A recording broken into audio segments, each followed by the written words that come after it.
ഏറ്റവും കൂടുതൽ ക്യാൻസറസ് ആയിട്ടുള്ള പ്രശ്നങ്ങൾ, സ്റ്റൊമക്ക് റിലേറ്റഡ്, ലിവർ റിലേറ്റഡ് ഡാമേജുകൾക്ക് ടെഫ്ലോൺ ആണ് ഏറ്റവും കൂടുതൽ കാരണം ഉണ്ടാകുന്നത്. ഈ അലുമിനിയം കണ്ടൻറ്റ് വളരെ ഹൈ ആയിരിക്കുന്ന സാഹചര്യങ്ങളിൽ ഏറ്റവും കൂടുതൽ ഈ വയറുവേദന പ്രശ്നങ്ങൾ, ദഹന പ്രശ്നങ്ങൾ, ലിവർ കണ്ടീഷൻ്റെ ബുദ്ധിമുട്ടുകൾ ഉണ്ടാകുന്നത് ഇങ്ങനെയാണ്.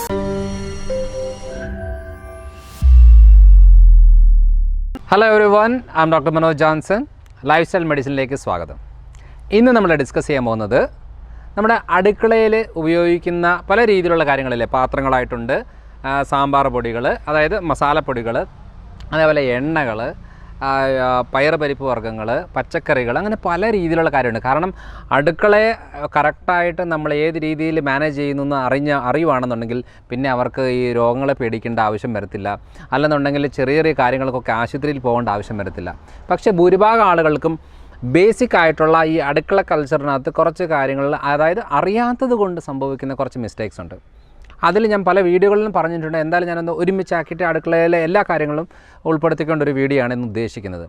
അതായത് നമ്മളിപ്പോൾ ബേസിക്കായിട്ട് എടുത്ത് നോക്കിയാൽ പാത്രങ്ങളിൽ നമ്മൾ അലുമിനിയം ഉപയോഗിക്കാറുണ്ട്, സ്റ്റീൽ ഉപയോഗിക്കാറുണ്ട്, അതേപോലെ ടെഫ്ലോൺ റിലേറ്റഡ് ആയിട്ടുള്ള നമ്മുടെ നോൺ സ്റ്റിക്ക് പാത്രങ്ങൾ ഉപയോഗിക്കാറുണ്ട്, ഇരുമ്പ് പാത്രങ്ങൾ ഉപയോഗിക്കാറുണ്ട്, സെറാമിക് പാത്രങ്ങൾ ഉപയോഗിക്കാറുണ്ട്, ഗ്ലാസ് പാത്രങ്ങളുണ്ട്, പ്ലാസ്റ്റിക് പാത്രങ്ങളുണ്ട്, അങ്ങനെ പല രീതിയിലുള്ള പാത്രങ്ങളുണ്ട്. അപ്പോൾ ഈ പാത്രങ്ങളിൽ ഏത് പാത്രം എങ്ങനെ ഉപയോഗിക്കണം എന്നുള്ള ഒരു ഐഡിയയും കൂടെ ആവശ്യമാണ്. നമ്മൾ കോമണായിട്ട് ചെയ്യുന്നൊരു മിസ്റ്റേക്ക് എന്താണെന്ന് വെച്ചാൽ, ക്വാളിറ്റി കുറഞ്ഞ ഈ പ്ലാസ്റ്റിക് പാത്രമായിക്കോട്ടെ, അല്ലെന്നുണ്ടെങ്കിൽ അലുമിനിയമോ അല്ലെങ്കിൽ സ്റ്റീലോ ആയിക്കോട്ടെ, ഇതിനകത്തൊന്നും നമ്മൾ ഉപ്പ് ഇട്ട് വെക്കാൻ പാടില്ല. കാരണം ഈ ഉപ്പ് എന്ന് പറയുന്നത് വളരെ വളരെ വളരെ ഹൈലി കെമിക്കൽ സാധനമാണ്. നമുക്കതൊരു ഉപ്പ് എന്ന് പറയുന്നൊരു ടേസ്റ്റ് തരുന്നു എന്നുള്ളത് അല്ലാതെ നമ്മളതുകൊണ്ട് ഉപ്പ് എന്ന് പറയുന്നതല്ലാതെ അത് സോഡിയം ക്ലോറൈഡാണ്. ഈ സോഡിയം ക്ലോറൈഡ് നമ്മൾ ഇരുമ്പ് പാത്രത്തിലായാലും സ്റ്റീലിലായാലും അലുമിനിയം ആയാലും എല്ലാത്തിൻ്റെ കൂടെയും റിയാക്ഷൻ ആകുമ്പോൾ നമ്മൾ അതിനകത്ത് ഒത്തിരി സമയത്തേക്ക് വെക്കാൻ പാടില്ല. അതൊരിക്കലും നല്ലതല്ല. കാരണം അതിൻ്റേതായിട്ടുള്ള പോയ്സണിങ് പിന്നെ നമ്മൾ ഓരോ ഭക്ഷണത്തിൽ നമ്മളിത് ഉപയോഗിക്കുന്നതുകൊണ്ട് അതിലൂടെ ഓട്ടോമാറ്റിക്കായിട്ട് നമ്മുടെ ശരീരത്തിലേക്ക് കയറും. അതുകൊണ്ട് ഏറ്റവും നല്ലൊരു ഓപ്ഷൻ എന്ന് പറയുന്നത് ഗ്ലാസ് പാത്രങ്ങൾ നല്ലൊരു ഓപ്ഷനാണ്, മൺപാത്രം നല്ലൊരു ഓപ്ഷനാണ്. ഈ രണ്ട് ഇതിനകത്തായിരിക്കണം നമ്മൾ പ്രോപ്പറായിട്ട് ഈ ഉപ്പ് വെക്കുന്നത്. ഇനി എന്താ ഹൈ ക്വാളിറ്റി പ്ലാസ്റ്റിക് ആണെങ്കിലും വലിയ കുഴപ്പം വരത്തില്ല. ഇത്രയാണ് നമ്മൾ ഉപ്പിൻ്റെ കാര്യത്തിൽ നോക്കേണ്ടത്.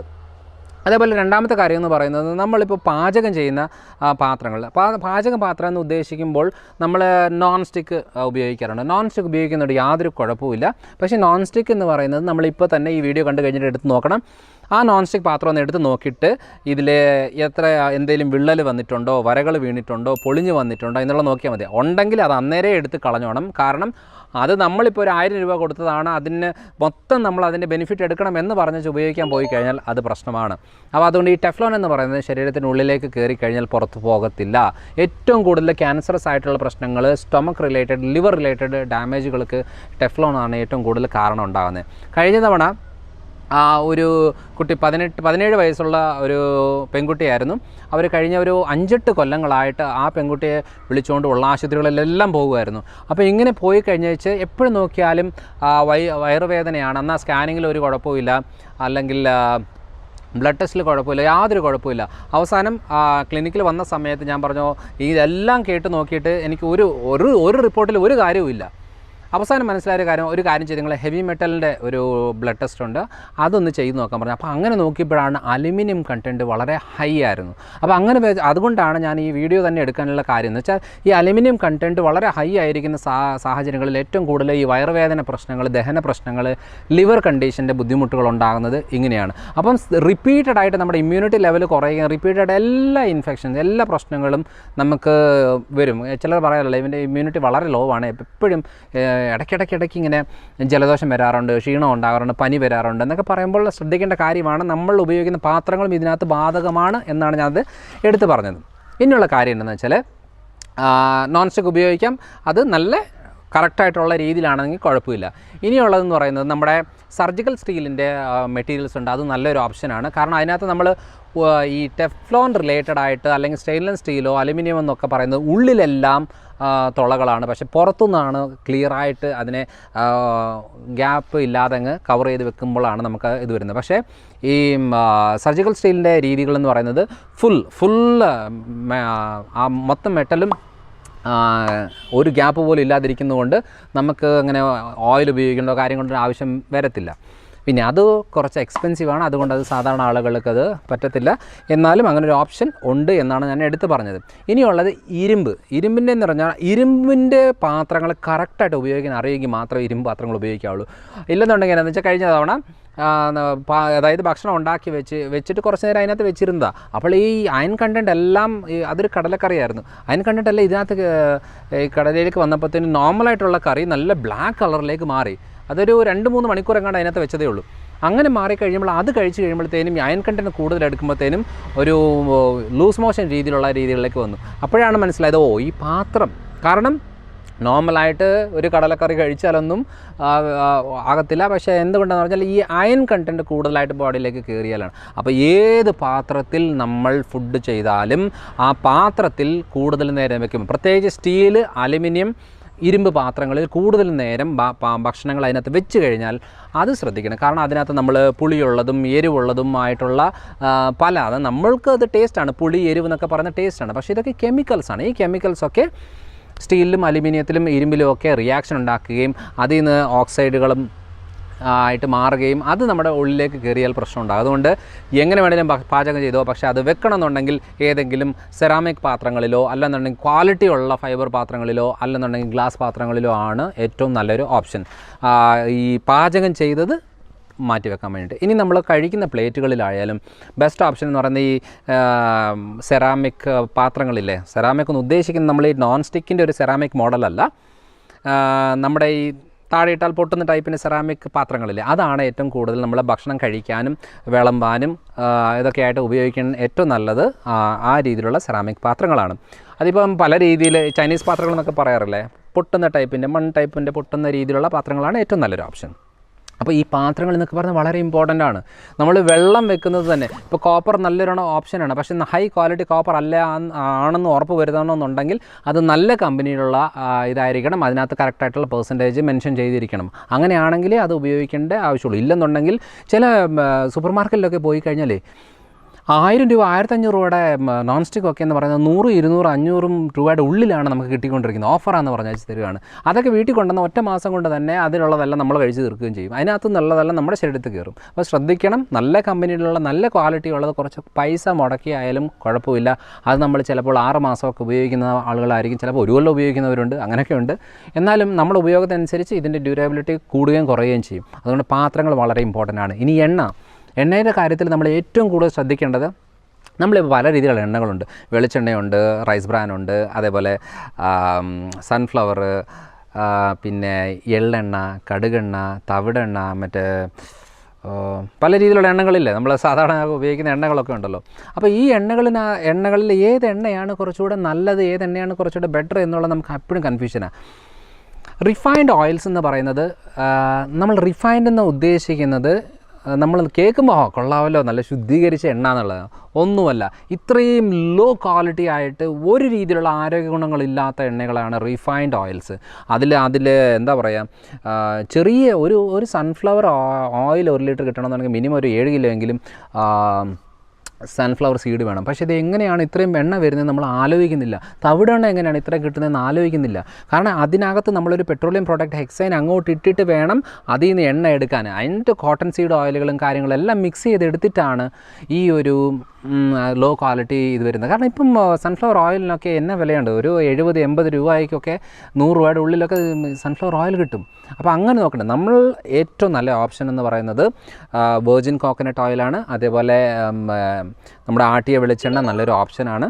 പിന്നെ ഇതൊക്കെ എന്താ പറയുക, എല്ലാവരും പേടിപ്പിക്കുകയാണ്, കൊളസ്ട്രോൾ ഉണ്ടാക്കുന്നു, ബ്ലോക്ക് ഉണ്ടാക്കുന്നൊക്കെ പറഞ്ഞു വെച്ച്. പക്ഷേ അതല്ല, ഏറ്റവും കൂടുതൽ കൊളസ്ട്രോളിൻ്റെ അളവ് ഇപ്പോൾ കുറയുന്നുണ്ടെങ്കിൽ ഏറ്റവും കൂടുതൽ ക്യാൻസർ കൂടുന്നത് ഇപ്പോഴാണ്. കാരണം ഈ വെളിച്ചെണ്ണ മാറ്റിയിട്ട് ഇങ്ങോട്ട് മാറുമ്പോഴത്തേനും ഒത്തിരി പ്രശ്നങ്ങളെല്ലാം ഈ സൈഡിൽ നിന്ന് തുടങ്ങുകയാണ്. അതുകൊണ്ട് നല്ലൊരു ഓപ്ഷൻ എന്ന് പറയുന്നത് നമ്മൾ എണ്ണയിൽ വറുത്ത് കോരിയെടുക്കുന്നത് മാത്രമാണ് ഏതൊരു എണ്ണയുടെയും പ്രശ്നം. അപ്പം പാം ഓയിലൊക്കെയാണ് ഇപ്പം high boiling point, smoking point ഉള്ളത് കൊണ്ടാണ് പാം ഓയിലാണ് ഏറ്റവും കൂടുതൽ എണ്ണ വറക്കാനായിട്ട് ഉപയോഗിക്കുന്നത്. പക്ഷേ സാധനം പാം ഓയിൽ ആവണം എന്നുള്ളത് മാത്രമേ നിർബന്ധമുള്ളൂ. പാം ഓയിൽ നല്ലതാണ്, പക്ഷേ നമുക്ക് കിട്ടുന്നത് പാം ഓയിലാണോ എന്നുള്ളതാണ് നമ്മൾ ഏറ്റവും കൂടുതൽ അറിയേണ്ടത്. അതേപോലെ കാനോല ഓയിൽ, അതേപോലെ നമ്മുടെ ഒലിവ് ഓയിൽ ഏറ്റവും ബെസ്റ്റ് ഓപ്ഷനാണ്. പക്ഷേ ഈ ഒലിവ് ഓയിലൊന്നും നമ്മളുടെ ഇന്ത്യൻ കുക്കിങ്ങിന് അത്ര സൂട്ട് ആവത്തില്ല. കാരണം ഇതിങ്ങനെ ഹീറ്റ് ചെയ്ത് എടുക്കേണ്ട ഒരു കാര്യമല്ല. അത് അത്ര ഹീറ്റ് ചെയ്ത് ഉപയോഗിക്കുന്ന ഒരു എണ്ണയല്ല ഒലിവ് ഓയിൽ. അതുകൊണ്ട് ഒലിവ് ഓയിൽ നല്ലതാണ് ഒരു ഡ്രസ്സിങ്ങിന് എടുക്കാൻ, അതേപോലെ സാലഡുകൾക്ക്, അല്ലെന്നുണ്ടെങ്കിൽ ഏതെങ്കിലും ഫുഡ് ഐറ്റംസ് എടുത്തിട്ട് അതിൻ്റെ അവസാനം എടുത്ത് ഉപയോഗിക്കാൻ പറ്റുന്ന ഓയിലാണ് ഒലിവ് ഓയിൽ. അത് നല്ലൊരു കാര്യമാണ്. അപ്പോൾ ഈ കാര്യങ്ങളാണ് നമ്മൾ ശ്രദ്ധിക്കേണ്ടത്. പിന്നെ ഏറ്റവും നല്ലത് എന്ന് പറയുന്നത് നമ്മൾ ഫാറ്റ് ആൻഡ് ഓയിൽസിൽ ഏറ്റവും നല്ലതെന്ന് പറയുന്നത് വെണ്ണയാണ്. വെണ്ണ, നെയ്യ്, ബട്ടർ, ആ ഓപ്ഷൻ ഇല്ല, അത് ഏറ്റവും നല്ലൊരു ഓപ്ഷനാണ്. പക്ഷേ നമ്മളെല്ലാവരും പേടിച്ച് ആ ഒരു മിൽക്ക് പ്രോഡക്റ്റിൻ്റെ ഐറ്റംസ് നമ്മൾ തൊടാറേ ഇല്ല. എത്ര പേരാണെന്നറിയാമോ വെണ്ണ കഴിച്ചോളാൻ പറയുമ്പോൾ അയ്യോ വെണ്ണ കൊളസ്ട്രോളാണ്, ബ്ലോക്ക് ഉണ്ടാവും എന്നൊക്കെ പറഞ്ഞിരിക്കുന്നുണ്ട്. ആരും ഇവിടുന്ന് ചോറും ഗോതമ്പും കപ്പയൊന്നും കുറയ്ക്കത്തില്ല. ഇവിടുന്ന് ഈ എണ്ണയുടെയും ഈ വെണ്ണ മാത്രം നോക്കിക്കൊണ്ട് പേടിച്ചുകൊണ്ടിരിക്കുന്നതാണ് ഭൂരിഭാഗം ആൾക്കാരും. അതുകൊണ്ട് അതല്ല, നമ്മൾ ബട്ടർ കോഫി എന്നൊക്കെ പറയുന്നത് നല്ലൊരു ഓപ്ഷനാണ്. നമ്മൾ ബട്ടർ യൂസ് ചെയ്തുകൊണ്ടുള്ള ഏതൊരു ഫുഡും നല്ല ന്യൂട്രീഷ്യസ് വാല്യൂ ഉള്ളതാണ്. അതേപോലെ നമുക്ക് കുറച്ച് കഴിച്ചാൽ കൂടുതൽ സാറ്റിസ്ഫാക്ഷൻ കിട്ടുന്ന ഒരു കാര്യം കൂടിയാണ് ഈ ബട്ടർ എന്ന് പറയുന്നത്. അതുകൊണ്ട് നെയ്യ്, വെണ്ണ എന്നൊക്കെ പറയുന്നത് നല്ലൊരു ഓപ്ഷനാണ്. നമ്മൾ ഫുഡിൽ ഉൾപ്പെടുത്തണം, കുട്ടികൾക്കത് ഉണ്ടാക്കി കൊടുക്കണം എന്നതാണ്. കാരണം ഏറ്റവും കൂടുതലായിട്ട് ഈ കാൽസ്യം, അതേപോലെ വൈറ്റമിൻസ്, മിനറൽസ് ഏറ്റവും കൂടുതൽ അടങ്ങിയേക്കുന്നത് ഹെൽത്തി ഫാറ്റ് ഉള്ളത് ഈ വെണ്ണയിലും അതേപോലെ നെയ്യിലൊക്കെയാണ്. അപ്പം ഇത് നമ്മൾ ശ്രദ്ധിച്ച് വേണം ചെയ്യാനായിട്ട്. ഇനിയും പഞ്ചസാരയുടെ ഉപയോഗം എത്ര കുറയ്ക്കുന്നോ അത്രയും നല്ലത്. പിന്നെ ഈ ചെറുപയർ, വൻപയർ, കടല, മുതിര, ഉഴുന്ന്, പരിപ്പ്, ഗ്രീൻ പീസ് ഇതെന്ന് പറയുന്നത് ഹൈ റിച്ച് പ്രോട്ടീൻസാണ്. ഇത് കുട്ടികൾക്ക് ഏറ്റവും നല്ലൊരു കാര്യമാണ്. പക്ഷേ ക്രിയാറ്റിൻ ലെവൽ കൂടുതലുള്ള ആളുകൾക്ക്, അതേപോലെ യൂറിക് ആസിഡ് കൂടുതലുള്ള ആളുകൾ, കിഡ്നി സ്റ്റോൺ ഉള്ള ആളുകൾക്ക്, അതേപോലെ വെരിക്കോസ് അൾസർ കാലിൻ്റെ വ്രണങ്ങളുള്ള കണ്ടീഷനുള്ള ആളുകൾക്ക്, പിന്നെ വയറ്റിൽ ബുദ്ധിമുട്ടുള്ള ആളുകൾക്ക് ഈ പയർ, പരിപ്പ് വർഗ്ഗങ്ങൾ ഏറ്റവും കൂടുതൽ പ്രശ്നം ഉണ്ടാക്കും. അതിനെ പ്രോപ്പറായിട്ട് ബ്ലഡ് ടെസ്റ്റ് ചെയ്ത് നോക്കിയിട്ട് വേണം കൂടുതൽ നമുക്ക് എടുക്കണോ വേണ്ടയോ എന്നുള്ളൊരു ഐഡിയ കിട്ടാൻ. അതുകൊണ്ട് ക്രിയാറ്റിൻ കുറയണോ ഈ പയർ, പരിപ്പ് വർഗ്ഗങ്ങൾ കട്ട് ചെയ്തെങ്കിലേ പറ്റത്തുള്ളൂ, കുറച്ചിട്ട് കാര്യമില്ല. അപ്പം അല്ലാത്ത ആളുകൾ കാണുന്നുണ്ടെങ്കിൽ ഏറ്റവും ബെസ്റ്റ് ഓപ്ഷൻ എന്ന് പറയുന്നത് ഈ ഉണക്ക പയർ, പരിപ്പ് വർഗ്ഗങ്ങളാണ്. പൾസസ്, അതേപോലെ നമ്മുടെ ഡ്രൈ നട്ട്സ്, നമ്മുടെ കാഷ്യൂ ഉണ്ട്, ബദാം, പിസ്ത, ആ ഐറ്റംസ് എല്ലാം വളരെ നല്ലൊരെണ്ണമാണ്. പക്ഷേ ഇതൊന്നും ഇങ്ങനെ നമ്മൾ വയറ് നിറച്ച് കഴിക്കുന്ന പോലെ ഒരു കാര്യമല്ല. നമ്മൾ ചിലരൊക്കെ എന്ന് പറഞ്ഞാൽ ഇങ്ങനെ പാക്കറ്റ് കണക്കിന് വെച്ച് കഴിക്കുന്ന ആളുകളുണ്ട്. ഒരു ദിവസം ഒരു 5 എണ്ണം കാഷ്യൂ ഒക്കെ ആണെങ്കിൽ ഓക്കെ, ഹെൽത്തിയാണ്. ഒരു പിടി ഗ്രൗണ്ട് നട്ടാണെന്നുണ്ടെങ്കിൽ, ഗ്രൗണ്ട് നട്ടിന് നിലക്കടലയാണെന്നുണ്ടെങ്കിൽ ഏറ്റവും നല്ലൊരു കാര്യമാണ്. കാരണം അതിനകത്ത് നമ്മുടെ ഹാർട്ടിൻ്റെ ഹെൽത്തിനുള്ള ഹെൽത്തി ഫാറ്റുകൾ ഏറ്റവും കൂടുതലുള്ളത് ഗ്രൗണ്ട് നട്ട്സിലാണ്. പിന്നെ ഭക്ഷണം കഴിക്കുന്നതിന് മുമ്പ് ഒരു പിടി നിലക്കടല എടുക്കുകയാണെന്നുണ്ടെങ്കിൽ വെയിറ്റ് ലോസിന് നല്ലതാണ്. കാരണം അത് കുറച്ച് എടുക്കുമ്പോഴത്തേനും നമുക്ക് വയറെന്നറിയും. പിന്നെ നമ്മൾ നോർമൽ ഫുഡ് എടുക്കുമ്പോൾ അധികം കഴിക്കത്തില്ല. അപ്പോൾ ഇതൊക്കെയാണ് നമ്മൾ അടുക്കളയിൽ ശ്രദ്ധിക്കേണ്ട കാര്യങ്ങൾ. ഇനിയും ഈ ടെഫ്ലോൺ ആയാലും ഏത് പാത്രങ്ങളായാലും ഓരോ പാത്രങ്ങൾക്ക് ഉപയോഗിക്കേണ്ട രീതിയിലുള്ള സ്ക്രബ്ബറാണ് നമ്മൾ യൂസ് ചെയ്യേണ്ടത്.